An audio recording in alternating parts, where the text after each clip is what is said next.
Epa Epugi Khonggul Leehoudabana Mapu Yongna Tanbagi Fibamda Maitei Singna Lakpani HYNA Kuntramathoi Suba Manipuri Language Day Gi Thauramda Chief Minister and BIREN PHONGDOKKHRE Wafam masing asi Manipur gi Chief Minister Yongna ngasi Manipur Language Day State Level Celebration Committee na Department of Art and Culture amadi Directorate of Language Planning and Implementation Manipur Aniga Kutsamnaduna Palace Compound Laiba Maharaja Chandakriti Auditorium da Pangthokiba Thauramamada Haikibani Mahang na Makha Taraduna Hai Aikhoigi Hauziki Mirolna Ngasi Nipal Shuba Manipur Lol Chanle Haiduna Harauriba Chauthokliba Asi Aikhoigi Epa Epusingna Kanna Hotna Biramba Adunani Port ama fangnana bahonaraga fanglaba matungda aikhoigi mirol asi hek mirai rakpagi port ama tawi statehood fangba matamda aikhoigi lamdam asida akaiba yaubra haina nongmata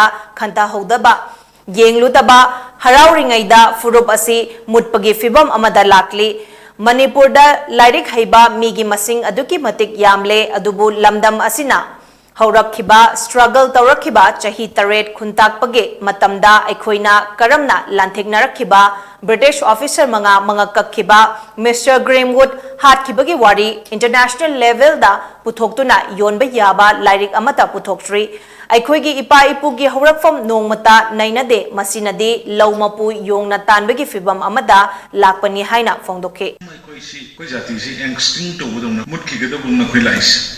Karigino have a kind of Portama Taurage Hanga, many so way skill like the policy like program. Sepuda Moina, 1949 Mars over 72 the statehood fang. Statehood Kimano the Manipur, Shikamina Karumsa Lige, governance, 49 Kimano the Tokyo Merger again to the Karito, Kari High, Kari Pire, Kari Pire. 71, 72 Gi, today the Queen of Statehood Fangis, the Kari Yauri Manipur, Shikai, Kana, Motanina of them.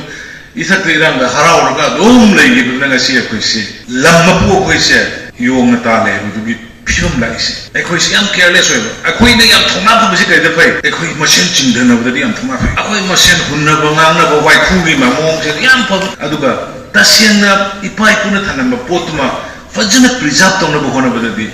A queen totally quick careless.